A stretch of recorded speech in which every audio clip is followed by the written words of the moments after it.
Ladies and gentlemen of the Action Army, what is going on? And welcome to another episode of Answers for Athletes. Recently, I posted a video titled, "If I only had 2 weeks to feel as bouncy as possible, this is what I would do." And on that video, two different athletes commented. The first one is Doman, who says, "Great video. You should do the 2 months version of this." And then the second athlete is Ben Morrison, 2285, who says, "Great video. What's the chance that you could do the same, but with 2 months to prepare and then 2 years to prepare?" So all the base building, how you'd progress with volume and or intensity, all of the stuff. I might do a separate video on 2 years to prepare because that's going to be a heck of a different answer than 2 months. But today I will give you what I would do to feel as bouncy as possible, be jumping as high as possible if we had 2 months to do it. But before I give you that, make sure that you like this video, subscribe to the channel, and leave your question down below if you want me to answer your question in a video just like this. And there's a link down below in the pinned comment and in the description of this video with access to my advanced training programs. Do me a favor, put that link in a rear naked choke him until he passes out. Not until he dies. We'll let him wake back up. But click that link. $20 a month gets you access to any one of my advanced training programs. $40 a month gets you access to every single program that I've ever created, upper body, lower body, knee programs, etc., etc. Take yourself to the next level. All right, let's get into it. So let me just very, very quickly go over the 2 weeks version because there are going to be a lot of similarities between the 2 weeks version and the 2 months version. So if I only had 2 weeks to be as bouncy as possible, the first thing that I would do is I would start taking creatine because that is really just going to help. And go back and watch that video if you really want the breakdown of that, of all of the steps that I would take to feel as bouncy as possible in 2 weeks. But I would start taking creatine. I would clean up my diet. I would do low volume, high intensity training.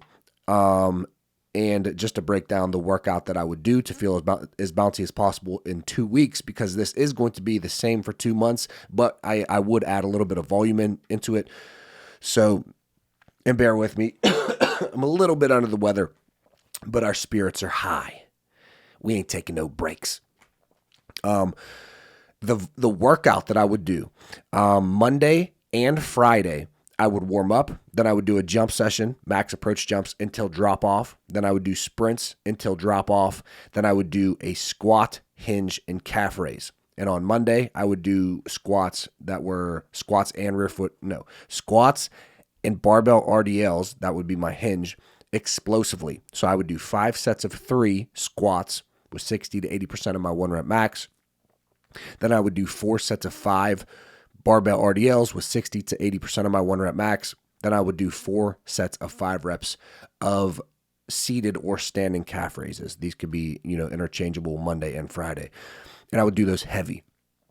Then on Friday, I would do heavy squats, 5 sets of 2 to 3 reps, heavy barbell RDLs, 4 sets of 5 reps, and heavy seated or standing calf raises. So my calf raises are always heavy. That's just what I like to do. And then Wednesday, I would do a warm-up. I would do 15 depth jumps, max intensity, and then 15 seated box jumps. I would actually do the seated box jumps first. I don't know why I wrote it like that. But if I had 2 weeks to feel as bouncy as possible, that is exactly what I would do. I would keep it low volume, high intensity so that my central nervous system is always fresh so that I'm just jumping higher and higher and higher. Stimulate the body to force adaptation, but don't stress it so much that our central nervous system is going to be extremely fatigued and we're going to see that decrease on our vertical. Don't do that. So moving into the 2-month version of what I would do. So if I only had 2 months to feel as bouncy as possible, now that's a decent amount of time. Now we could add some volume in. So what I would do is I wouldn't take any deloads. I would use my low volume phases, my back off phases, as a time to freshen up my central nervous system. So I would do 4 2-week blocks.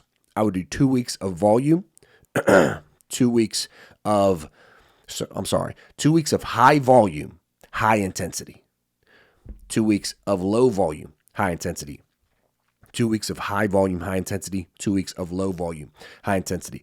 So in the low volume, high intensity phases, I would do the same exact workouts that I showed you that I talked about in the 2-week version of this video. So that's the warm up, the jumps until drop off, sprints until drop off, squat, hinge, calf raise. In the high volume blocks, so the first block and the third block, we're going to add some volume in there. So we're going to add some, we're going to increase reps a little bit, and we're going to add some exercises. So I probably would not add any more plyometrics. I would just keep it jumps, a jump session until drop off. And for anybody who didn't watch that other video but doesn't know what that means, it's just you warm up and then you do max approach jumps. So you are doing dunks or you're touching as high as you possibly can on, the rim, a vertex, a high ceiling, a high wall, etc. And as soon as you feel like you're not jumping as high anymore, then you stop. As soon as you see a drop off in performance, then you stop. So I would do jumps until drop off, sprints until drop off. Those would be the only plyos that I did this entire 2 months. Now, other than the seated box jumps and the depth jumps. Now, you could add some, power skips, some hops in there, but I probably wouldn't. In 2 months, if my goal is to jump as high as possible after 2 months, we want volume, but we don't want a ton of volume. So we're definitely adding a good bit of volume, but I want to make it so I really am still going to be able to be fresh.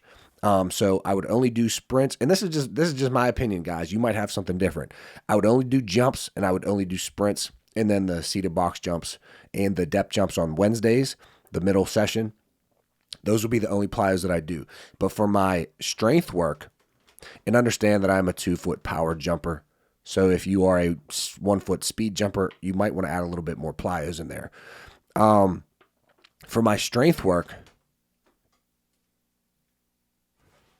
I'm like, what is that noise? That's him.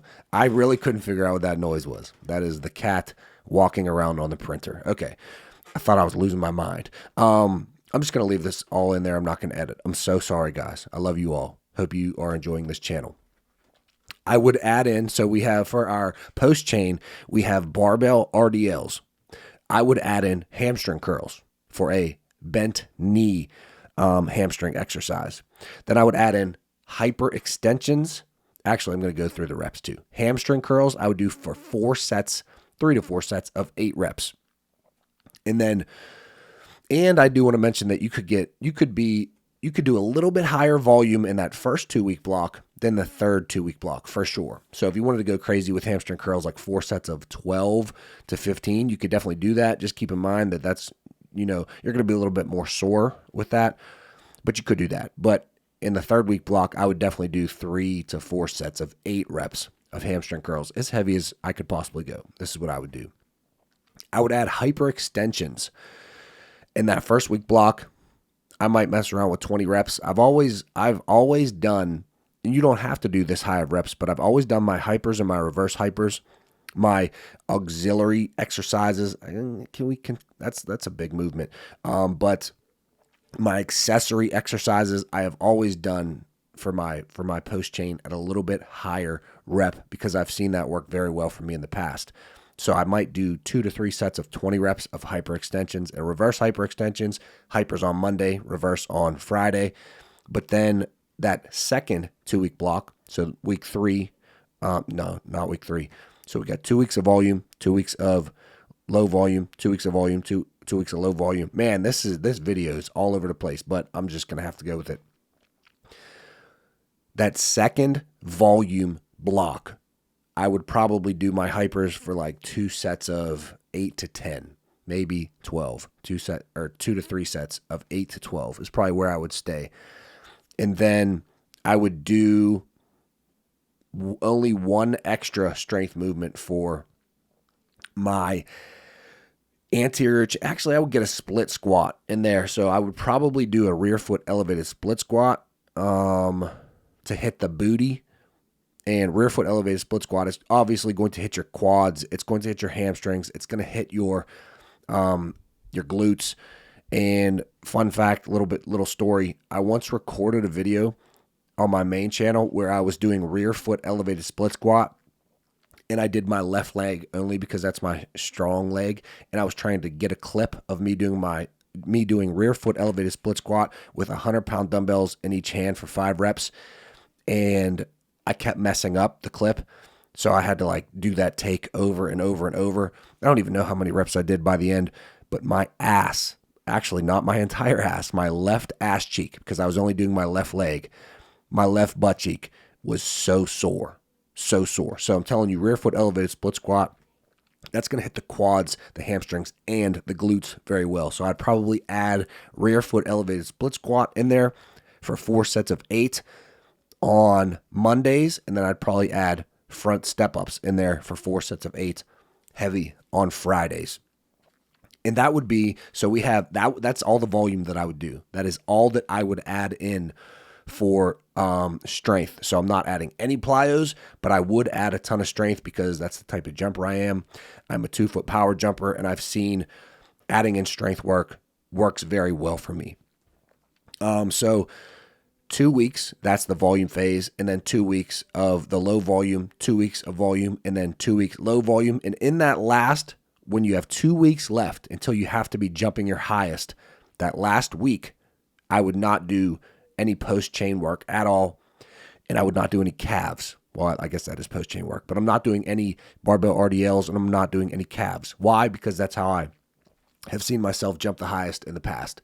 I do a warm-up, then I do jumps until drop-off, sprints until drop-off, and then I do squats, and then I leave the gym. That would be my last week of training, and that would probably get me jumping as high as possible. So just to reiterate, because I was all over the place with this video, 2 weeks of high volume, high intensity, 2 weeks of low volume, high intensity, 2 weeks of high volume, high intensity, 2 weeks of low volume, high intensity. And in that very last week, we are removing the barbell RDLs and the calf raises both Monday and Friday.